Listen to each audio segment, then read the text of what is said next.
नमस्कार, आप देख रहे हैं सिटी थैल का फटाफट। मैं हूं आपके साथ रूही। आइए नजर डाल लेते हैं आज के हेडलाइंस पर। जिलाधीश धर्मेंद्र सिंह ने कंटेनमेंट जोन के बाहर नगर निगम की सीमा में दुकान खोलने और उनके संचालन के आदेश किए जारी। मेडिकल स्टोर, किराने की दुकानें, फल सब्जियां, मिठाइयों की दुकानें, ढाबे और बेकरी की दुकानों को सप्ताह के 7 दिन खोलने के निर्देश किए जारी। ई रिक्शा चालक पर चाकू से वार कर जानलेवा हमला करने की वारदात को अंजाम देने के आरोपी को पुलिस ने किया काबू।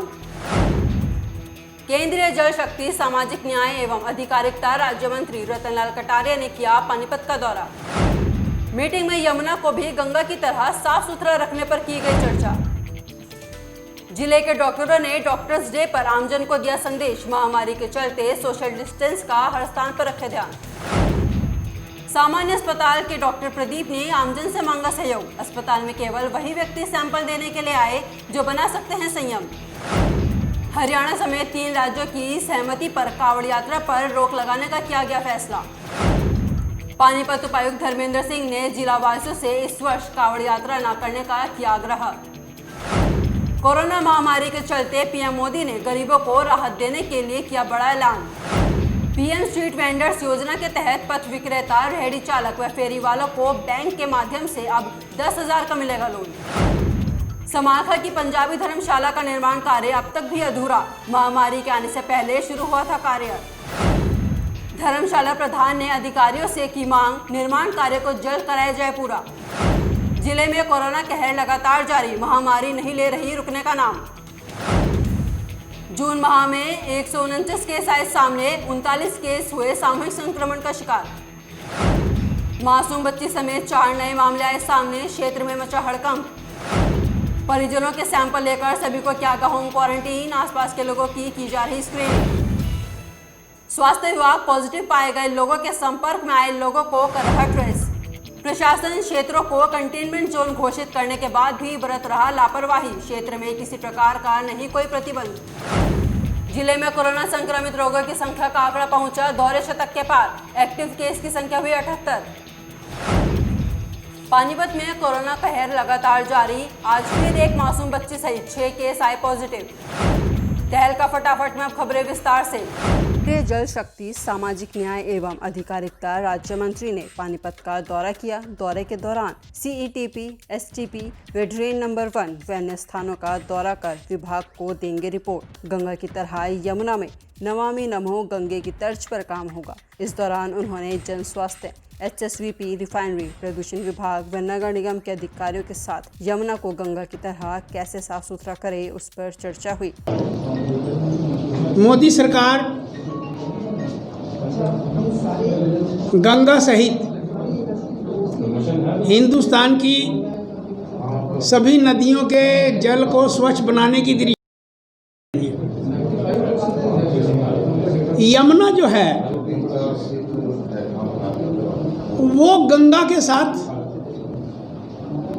मिली हुई है। उसको गंगा जमुना के नाम से याद किया जाता है। गंगा में जहाँ 12 महीने पानी चल रहा है, पवित्र जल चल रहा है, और उसके लिए हमारे मंत्रालय ने 28,000 करोड़ रुपया खर्च करके उस दिशा में बहुत से कदम उठाए हैं। अब हमने एक कमेटी बैठाई थी। उस कमेटी की रिपोर्ट आई है कि यमुना में भी ई फ्लो होना चाहिए, ताकि यमुना में भी जो है प्रदूषित जल ना गिरे। तो उससे बचने के लिए ऑलरेडी पहले ही यमुना नगर है, पानीपत है, सोनीपत है, आगे दिल्ली है, उसमें STPT और CPT बने हैं। तो लेकिन अभी और कुछ करने की ज़रूरत है। तो आज मैं यहाँ पर आया हूँ और देख रहा हूँ, फिर जाके मंत्रालय में सारी डिस्कशन हम करेंगे कि आने वाले समय में हम नमामि गंगे की तर्ज पर यमुना में भी पानी के बहाव को किस तरह से सफल बना सकते हैं और यमुना के पानी को भी साफ सुथरा बना सकते हैं। केंद्रीय जल शक्ति, सामाजिक न्याय एवं अधिकारिता राज्य मंत्री रतनलाल कटारिया ने पानीपत पहुंचने पर CETP, STP व ड्रेन नंबर 1 व अन्य स्थानों के दौरे के दौरान कहा कि मोदी सरकार यमुना व गंगा को स्वच्छ बनाने की तर्ज पर काम कर रही है। उन्होंने कहा कि भारत सरकार ने 28,000 करोड़ रुपए खर्च कर गंगा नदी की दिशा में बहुत से कदम उठाए हैं। आज की मीटिंग में जिस तरह से गंगा में पानी चल रहा है, उसी तरह यमुना में भी पानी चले, इसी तर्ज पर बैठक की चर्चा हुई। उन्होंने कहा कि कोरोना काल के कारण भारत की नदियों का पानी साफ हुआ, अच्छी बात है, लेकिन हम नहीं चाहते कि कोरोना रहे। कोरोना को खत्म करना चाहते हैं। इसके लिए स्थायी उपाय की योजना बनानी पड़ेगी ताकि इसमें गंदा पानी ना जाए और पानी स्वच्छ हो। यमुना में बाढ़ आने के बाद आसपास के किसानों की फसलें नष्ट हो जाती हैं। उस पर उन्होंने कहा कि देखिए, ये बड़ी खुशी की बात है कि कोरोना की वजह से नदियां साफ हुई, लेकिन it is not a continuous process. हम नहीं चाहेंगे कि कोरोना रहे। कोरोना को तो हम समाप्त करना चाहते हैं। हमें तो परमानेंट सस्टेनेबिलिटी बनानी पड़ेगी। उसके लिए योजना बनानी पड़ेगी ताकि नदियों में गंदा पानी ना जाए और इनका पानी स्वच्छ हो। इस पर डिजास्टर मैनेजमेंट काम करती है। हमारा काम इस पूरे प्रोजेक्ट पर नमामि गंगे की तर्ज पर काम करना है। वहीं आने वाले बीजेपी हरियाणा के नए प्रदेश अध्यक्ष के चयन में उन्होंने क्या कहा, वह भी हम आपको सुनाते हैं। देखिए, मैं सरकार में हूँ और मैं आज से 22 साल पहले प्रदेश अध्यक्ष था, इसलिए कम से कम मैं तो रेस में। ब्यूरो रिपोर्ट, सिटी तहलका।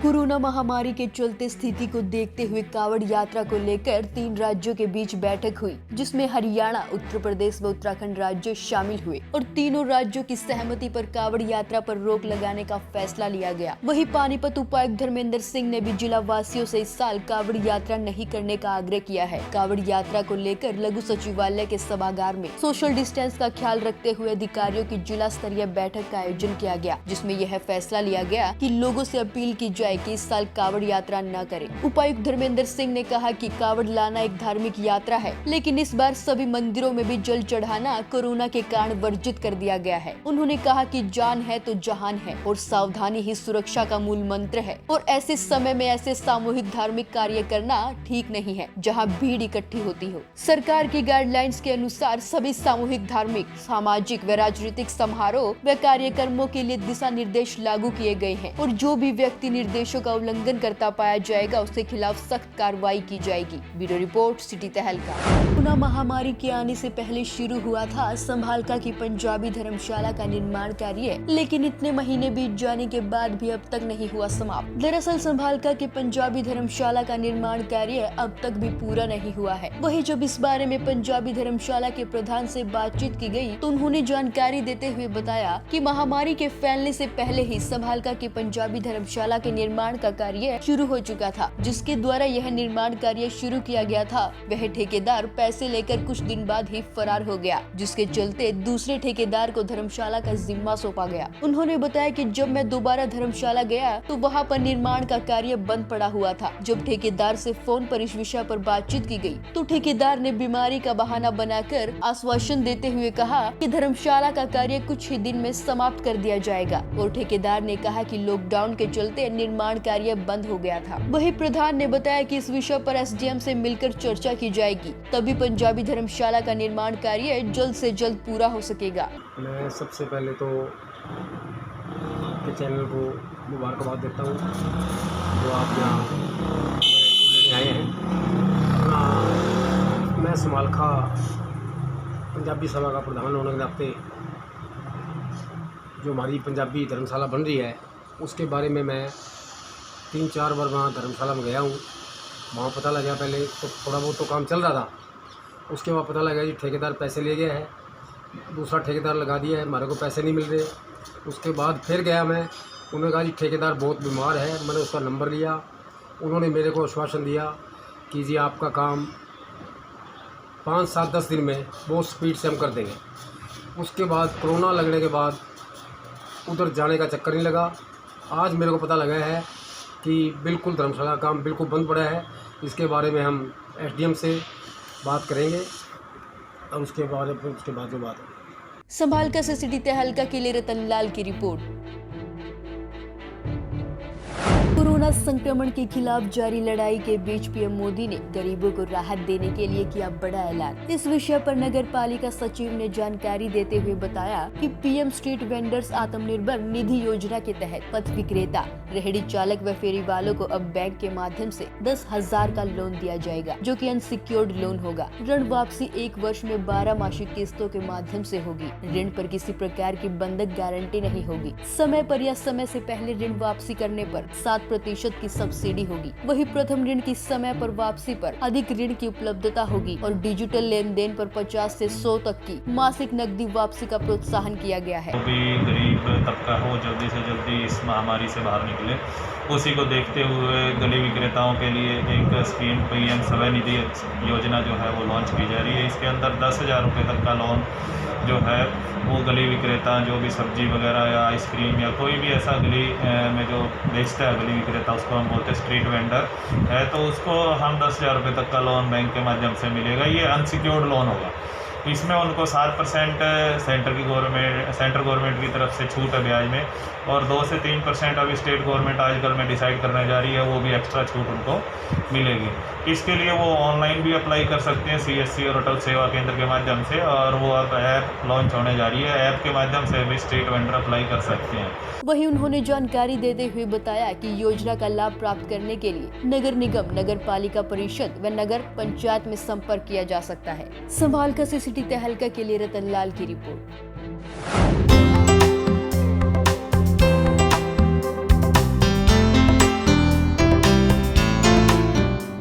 डॉक्टर्स डे पर आज हम सभी डॉक्टर्स की सोच, सेवा, समर्पण और साहस के चेहरों को सलाम करते हैं। महामारी ने डराया तो हमें भी, लेकिन सेहत के रखवालों ने एक ऐसी दीवार खड़ी की जिसके अंदर हमने खुद को महफूज पाया। डॉक्टर्स डे पर जिले के सामान्य अस्पताल के डॉक्टर प्रदीप मलिक ने महामारी के बढ़ते प्रभाव के चलते संदेश के माध्यम से आमजन से अपील की कि हर स्थान पर सोशल डिस्टेंस का पालन करें और मास्क का अवश्य प्रयोग करें। उन्होंने कहा कि अनलॉक होने के बाद से लोग सोशल डिस्टेंस का पालन करना पूरी तरह से भूल चुके हैं। उन्होंने जानकारी देते हुए बताया कि जो लोग सैंपलिंग के लिए सामान्य अस्पताल में आते हैं वह बिल्कुल भी संयम नहीं रखते हैं। एंट्री कराने के बावजूद वह बिना सैंपल दिए ही वहां से चले जाते हैं, जिससे हमें काफी परेशानियों का सामना करना पड़ता है। लाइन लिस्टिंग में समस्या आती है, बीच से सैंपल मिस हो जाते हैं, जिससे काफी परेशानी आती है। वहीं उन्होंने अस्पताल में सैंपलिंग की बढ़ती संख्या के चलते आमजन से सहयोग मांगा और कहा कि केवल वही लोग अस्पताल में सैंपल देने के लिए आए जो संयम रख सकते हैं। जो व्यक्ति एंट्री करवाकर बिना सैंपल के चले जाते हैं, उनकी वजह से सभी का समय खराब होता है और हमें काफी परेशानियों का सामना करना पड़ता है। उन्होंने कहा कि कई डॉक्टर्स भी महामारी की चपेट में आ चुके हैं, बावजूद इसके भी हम अपनी सेवा दे रहे हैं। डॉक्टर डे पे हम लोग यही संदेश देना चाहते हैं कि लोग अपना संयम बना के रखें। जब से अनलॉक हुआ है, सब सोशल डिस्टेंसिंग का पालन करना भूल गए हैं और ना मास्क डाल रहे हैं, ना ग्लव्स का। सोशल डिस्टेंसिंग तो बिल्कुल नहीं है। लोग आते हैं हमारे पास, एंट्री करवाते हैं, संयम नहीं रखते हैं, एंट्री करवा के बिना सैंपल दिए ही चले जाते हैं, जिसमें हमें बड़ी दिक्कत आ रही है। लाइन लिस्टिंग में बड़ी दिक्कत आती है, सैंपल मिस हो जाते हैं, तो हमें बिल्कुल मैनेज करने में बड़ी प्रॉब्लम हो रही है जी। और मेरा डॉक्टर डे पे यही संदेश है कि लोग हमारा सहयोग करें, क्योंकि हम उन्हीं लोगों के लिए सैंपलिंग करें, हम उन्हीं लोगों के लिए बैठे हैं। ठीक है, हॉस्पिटल वही आए जो सैंपलिंग कराना चाहते हैं, बिना वजह से मत आए। ये नाम लिखवा के चले जाना, इसमें डिपार्टमेंट का भी टाइम ख़राब होता है और पेशेंट्स को भी वेट करना पड़ता है, क्योंकि सैंपलिंग बढ़ती है, हमें ऑनलाइन एंट्री भी करनी पड़ती। जितने सैंपलिंग हमारे मिस होगी उसमें हमारा टाइम वेस्ट हो जाता है, और जो एक्चुअली कराने आए हैं उनका भी टाइम ख़राब होता है और उनको देर लग जाती है। वही डॉक्टर्स डे पर सिटी तहलका टीम भी डॉक्टर्स के साहस को सलाम करती है। ब्यूरो रिपोर्ट, सिटी तहलका। और मेरा डॉक्टर डे पे यही संदेश है कि लोग हमारा सहयोग करें, क्योंकि हम उन्हीं लोगों के लिए सैंपलिंग करें, हम उन्हीं लोगों के लिए बैठे हैं। ठीक है, हॉस्पिटल वही आए जो सैंपलिंग कराना चाहते हैं, बिना वजह से मत आए। ये नाम लिखवा के चले जाना, इसमें डिपार्टमेंट का भी टाइम ख़राब होता है और पेशेंट्स को भी वेट करना पड़ता है, क्योंकि सैम्पलिंग बढ़ती है, हमें ऑनलाइन एंट्री भी करनी पड़ती है। जितने सैम्पलिंग हमारे मिस होगी उसमें हमारा टाइम वेस्ट हो जाता है, और जो एक्चुअली कराने आए हैं उनका भी टाइम ख़राब होता है और उनको देर लग जाती है। डॉक्टर्स डे के दिन अब सभी डॉक्टर को और स्वास्थ्य कर्मियों को डॉक्टर्स डे की हार्दिक शुभकामनाएं। और इसमें मैं सभी देशवासियों को ये संदेश देना चाहता हूँ कि वो कोविड-19 के लिए ज़रा भी लापरवाही ना बरतें। सोशल डिस्टेंसिंग जो कि इसका मेन स्टे है थेरेपी का, वो आप मेंटेन करें सोशल डिस्टेंसिंग को, और मास्क अवश्य और हमेशा पहन के रखिए, और आप अनावश्यक बाहर बिल्कुल ना जाएं। जब ज़रूरी हो तभी बाहर जाएं।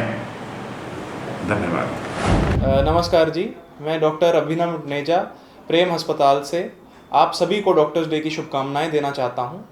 मैं आपको स्पेशली ये बताना चाहता हूं कि इस कोरोना वायरस महामारी पैंडेमिक में आप जो बेसिकली अगर आपको सिम्टम्स हैं कोरोना वायरस के, तो आप डॉक्टर्स को कंसल्ट कीजिए। हम आपके सहयोग में और हम आपके सपोर्ट में खड़े हैं, आज की फ्रंट लाइन्स पे खड़े हैं। और हम आपको अगर घर बैठे बैठे कोई भी सिम्टम्स होते हैं तो आप उसको घर पे बैठ के मत परेशान होइए या मत तड़पिए, किसी भी डॉक्टर को दिखाइए और डॉक्टर से कंसल्ट कीजिए। ये समय नहीं है कोरोना वायरस से डरने का, ये समय है कोरोना वायरस से लड़ने का। आजकल कोरोना वायरस का कम्युनिटी स्प्रेड बहुत फैलता जा रहा है। मैं आप सबसे यही गुजारिश करूँगा कि आप प्रॉपर गाइडलाइंस को फॉलो कीजिए। गवर्नमेंट ऑफ इंडिया ने बहुत डिटेल्ड गाइडलाइंस निकाली हैं कि सोशल डिस्टेंसिंग हमने सबसे मेंटेन करनी है, मास्क और सैनिटाइज़र्स का रेगुलर यूज़ करना है, और मतलब कोई भी सिम्टम्स को आपको एकदम गवर्नमेंट को और या फिर डॉक्टर्स को इन्फॉर्म करना। अभी जैसे आप लोगों को ये पता है, कोरोना वायरस की पैंडेमिक पूरे विश्व में अभी चल रहा है, वैश्विक बीमारी एक बन चुकी है। बहुत से लोग इसमें ग्रसित हो रहे हैं, काफ़ी लोग इसमें अपनी जान गंवा चुके हैं। तो इसके लिए मेरा आपको इस डॉक्टर्स डे में एक गुजारिश है, कृपया सरकार के साथ सहयोग करिए, सरकार की जो गाइडलाइंस है उसको मानिए। हालांकि हम लॉकडाउन से बाहर निकल चुके हैं, धीरे धीरे अनलॉक चल रहा है, लेकिन अनलॉक में भी अपना स्वास्थ्य का विशेष ध्यान रखिए और लोगों से जो सोशल डिस्टेंसिंग है उसको स्पेसिफिकली पालन करिए। अगर आपको लगता है कहीं पे भी आपको लक्षण आ रहे हैं इस बीमारी का, जैसे कि आप लोग जानते हैं इस बीमारी के लक्षण जो भी हैं, अगर आपको आ रहे हैं कृपया उसको छुपाइए नहीं। अपने डॉक्टर, फैमिली डॉक्टर हो, घर के आसपास कोई भी डॉक्टर हो, सब आपके मदद के लिए बैठे हैं, उनके पास जाइए, दिखाइए। छिपाने से बीमारी फैलेगी, अगर आप इसको बताएंगे तो आप बच जाएंगे और हमारी कम्युनिटी बच जाएगी। धन्यवाद। आज के बुलेटिन में बस इतना ही। अगले बुलेटिन में फिर मिलेंगे कुछ और नई खबरों के साथ। तब तक देखते रहिए सिटी तहलका सच के साथ। नमस्कार।